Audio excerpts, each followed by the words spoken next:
ఏందమ్మా ఈ పొలంనేరులో ఈ రచ్చ ఈ మన మెప్మాది ఆర్పీలు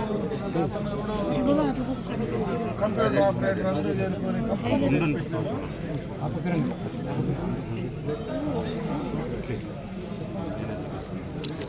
ఎవరికి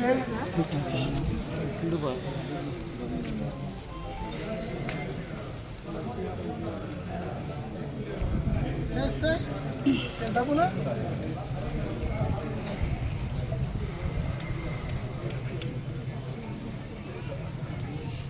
అవును, ఇది డై యాప్, చనిపోయే యాప్.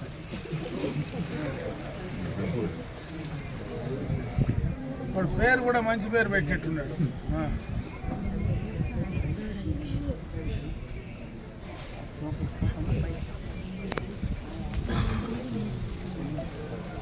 చెప్పలేదమ్మా, చాలా మంది ఇన్వాల్వ్ అయిపోయినారు దీంట్లో, చాలా పెద్ద సిస్టమ్.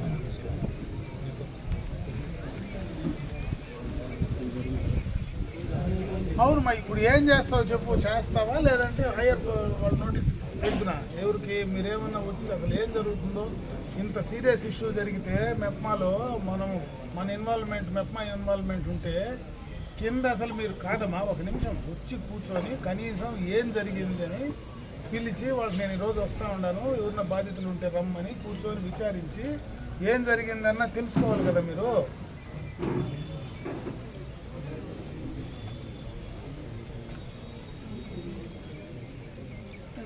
మొత్తం ఇప్పుడు వాళ్ళు డిఎస్పీ దగ్గర చేయడం అనేది ఒక ఆప్షన్ అమ్మా. ఇప్పుడు ఉండేది ఇన్వాల్వ్మెంట్ మెప్మా వాళ్ళది ఉందంటే మీరు సీరియస్గా పోవాలి కదా, అది కదా నేను అడిగేది. మీ ఇన్వాల్వ్మెంట్ లేకపోతే మీ బాధ్యత ఏమి ఉండదు, మీ ఇన్వాల్వ్మెంట్ ఉండేటప్పుడు మీకు ప్రాబ్లం వస్తుంది కదా.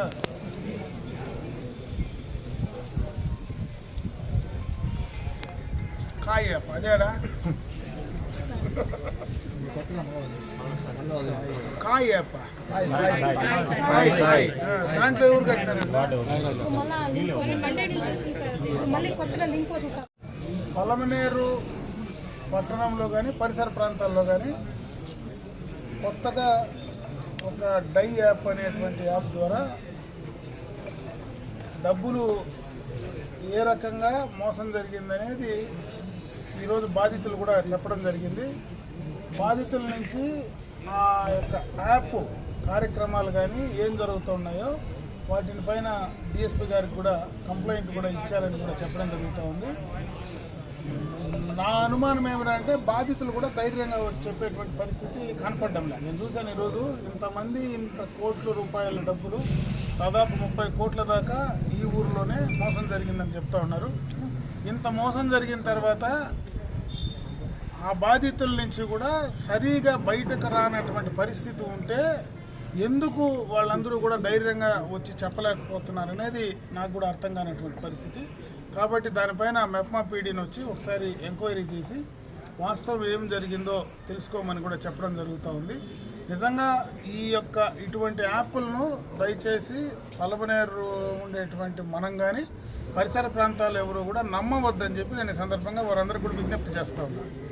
ఎక్కడ కానీ దేశంలోనే ప్రపంచంలోనే రూపాయికి 100 రూపాయలు అనేది అది జరగనటువంటి పని. ఎందుకంటే ఎక్కువగా కూడా ప్రజలను, ముఖ్యంగా మధ్యతరగతి బిలో మిడిల్ క్లాస్లో ఉండేటువంటి వాళ్ళను మోసం చేయడానికి, వాళ్లకు ఆశ చూపించి మోసం చేయడం అనేది ఈ యాప్ల ద్వారా చేసేటువంటి పరిస్థితి. ఆ మోసం ఎందుకో ప్రతిసారి పొలమనేరులోనే, గతంలో కూడా ఒకసారి ఇటువంటి మోసాలే ఇక్కడ జరిగాయి, 2 సార్లు ఇటువంటి మోసాలే ఈ పొలమనేరులోనే కూడా గతంలో జరిగాయి.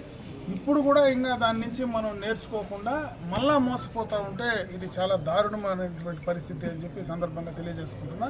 మరొక్కసారి ఈ ప్రాంతంలో ఉండేటువంటి ప్రతి ఒక్కరికి కూడా దయచేసి ఇటువంటి యాప్లు నమ్మద్దండి. జరిగినటువంటి నష్టం ఏదైనా ఉంటే దాని పోలీస్ కంప్లైంట్ ఇచ్చారు కాబట్టి ఏ రకంగా ఏం జరిగిందనేది పూర్తి స్థాయిలో వాళ్ళు విచారణ చేయనివ్వండి. విచారణ చేసిన తర్వాత ఏ రకంగా బాధితులకు న్యాయం చేయాలని తర్వాత మనం నిర్ణయం తీసుకొని చేసే కార్యక్రమం చేద్దాం. నాకు కూడా పూర్తి స్థాయిలో దీనిపైన అవగాహన కూడా లేదు. నిజంగా ఉంటే సైబర్ క్రైమ్ వాళ్ళు కూడా ఇన్వాల్వ్ అయితే ఖచ్చితంగా కూడా సైబర్ క్రైమ్ ద్వారా వాళ్ళు ఆ యాప్ ద్వారా వీళ్ళు కట్టినటువంటి డబ్బు అన్నీ ఆన్లైన్లో కూడా కట్టడం జరిగింది. ఆన్లైన్ నుంచి ఏ అకౌంట్స్కి ట్రాన్స్ఫర్ అయ్యాయి అనేది కూడా 5 నిమిషాల్లో బయట తీసేటువంటి పరిస్థితి ఉంటుంది. అటువంటిది ఏదైనా ఉంటే ఇమీడియట్గా వాళ్లకు ఎవరైతే నష్టపోయారో వాళ్లకు నష్టపరిహారం ఇమీడియట్గా కూడా చెల్లించమని చెప్పి డిమాండ్ చేస్తాం.